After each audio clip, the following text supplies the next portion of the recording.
मामा लोग पिछले एक हफ्ते में Bollywood, Hollywood and south industry से इतनी बड़ी बड़ी खबरें निकल कर आई हैं कि आप देखकर बोलोगे कि ये ट्रीट है नए साल का। अभी इंडिया में जो धुरंधर का भवंडर आया है बॉक्स ऑफिस पे, उसके बारे में आप लोगों में से बहुत सारे लोगों को पता ही होगा और इसके बारे में हम इस वीडियो में डिटेल में बात करेंगे कि इसका बॉक्स ऑफिस कलेक्शन कहां तक जा सकता है और क्या ये छावा एंड सैयारे का रिकॉर्ड तोड़ पाएगी। लेकिन इंडियन फिल्म इंडस्ट्री के लिए सिर्फ यही गुड न्यूज नहीं है। अगर आप 2026 में रिलीज होने वाली सारी बड़ी फिल्मों को उठाकर देखोगे तो भाई बॉक्स ऑफिस लिटरली फटने वाला है। किंग, भूत बंगला, the Raja Saab, battle of Galwan, Toxic, Ramayan का पार्ट 1 और बॉर्डर 2 ये सभी बड़ी फिल्में 2026 में रिलीज होने वाली है। इसके लिए मैंने एक डेडिकेटेड वीडियो भी बनाया है जहां पर मैंने बताया है कि top 25 most waited and anticipated movies कौन सी होने वाली है 2026 की। तो अगर आपने अभी तक उस वीडियो को नहीं देखा तो मैं यहाँ पर लिंक डाल दूंगा, आप यहाँ पर जाकर देख सकते हो। उसके बाद हॉलीवुड से तो भाई ऐसी ऐसी खबरें हैं कि आपका दिमाग चकरा जाएगा सुनकर। सबसे पहले अगर आप गेम ऑफ थ्रोन के बहुत बड़े वाले फैन हो तो आपके लिए एक बहुत बड़ा सरप्राइज है इस वीडियो में। उसके बाद doomsday, Spiderman brand new day, dune 3 और the house of the dragon season 3 को लेकर भी बहुत बड़े बड़े अपडेट आए हुए हैं और आज हम इन्हीं सभी बड़ी खबरों के बारे में बात करेंगे आज के इस गुरु का ज्ञान एपिसोड नंबर 8 में। तो सबसे पहले बात कर लेते हैं धुरंधर के बारे में, जिसने बॉक्स ऑफिस पर लिटरली भवंडर खड़ा कर दिया है। और जब इसका ट्रेलर आया था तभी से लोग इसको पसंद कर रहे थे और कहीं ना कहीं मुझे अंदाजा था कि रणवीर सिंह इस मूवी से कमबैक करने वाले हैं। बहुत सारे ट्रेड एक्सपर्ट ने यह अंदाजा लगाया कि यह मूवी 300 करोड़ बॉक्स ऑफिस पे करने वाली है, कुछ ने 350 बताया और मेरा भी अंदाजा था कि यह मूवी अपने लाइफ टाइम में 350 से 450 करोड़ के आसपास का कलेक्शन करेगी। ऑल्दो मैं कोई एक्सपर्ट नहीं हूं, लेकिन यह मूवी सभी को इतना ज्यादा गलत साबित करेगी यह किसी ने भी नहीं सोचा था। मूवी रिलीज हुई थी 5 दिसंबर यानी कि फ्राइडे के दिन और एक्सपर्ट का कहना था कि यह मूवी अपने पहले दिन 20 करोड़ का कलेक्शन ले सकती है, जो कि पोस्ट पैंडेमिक एक ठीक ठाक कलेक्शन है। लेकिन फिर इसके रिलीज के 2 या 3 दिन पहले जो कंट्रोवर्सी हुआ रणवीर सिंह का कांतारा वाला, उसके बाद यह कहा जाने लगा कि यह मूवी अपने फर्स्ट डे पे 15 करोड़ भी टच कर जाए तो बहुत बड़ी बात है। लेकिन मूवी ने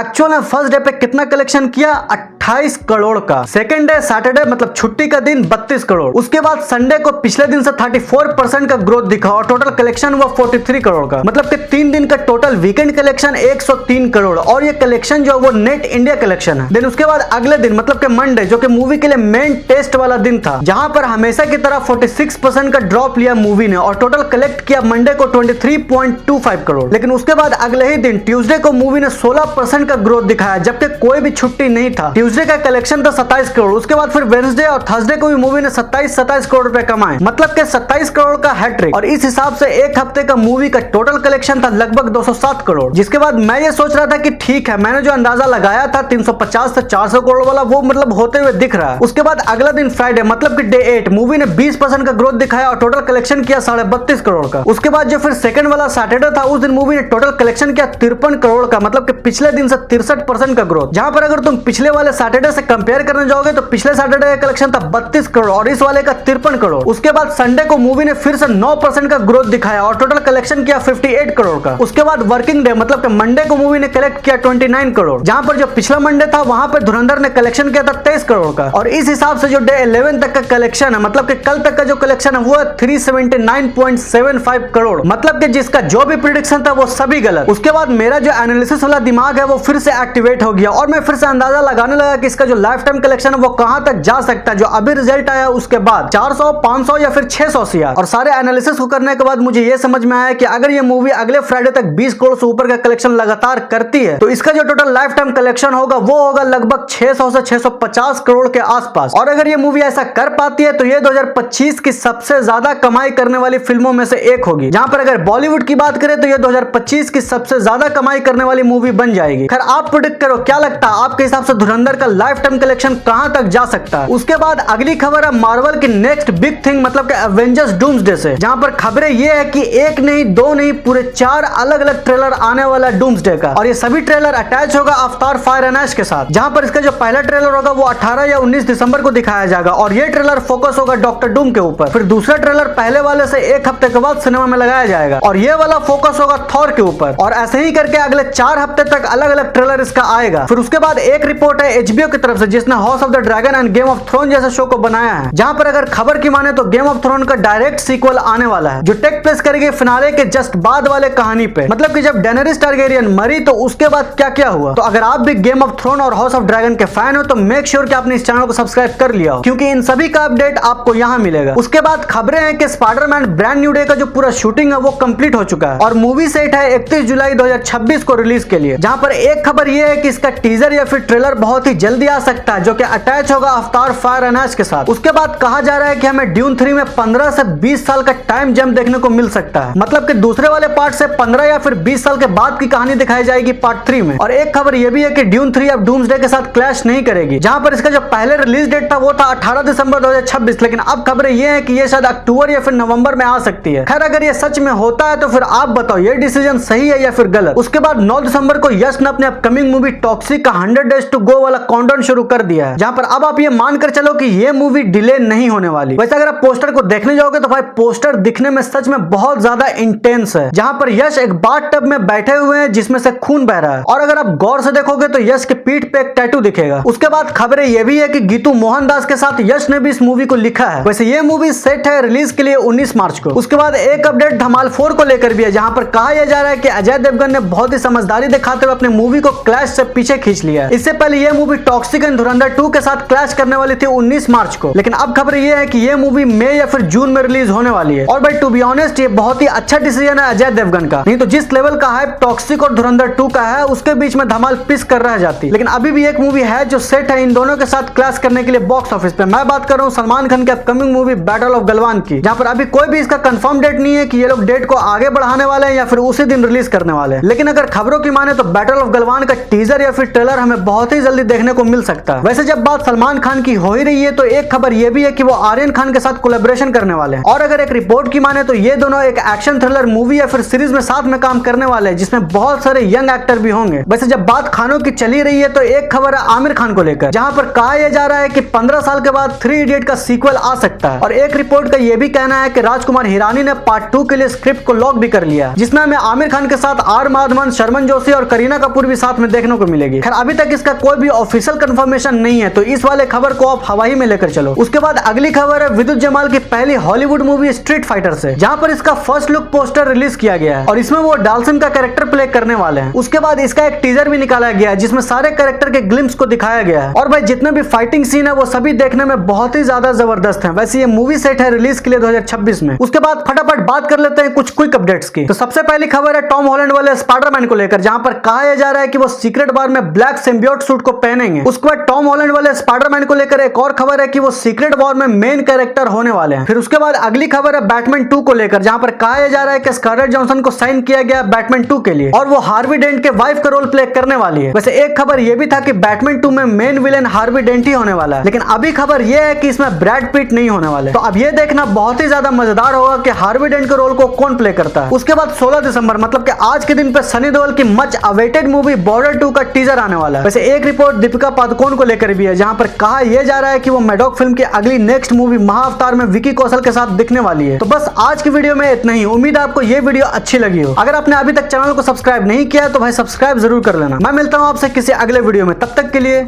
जय हिंद।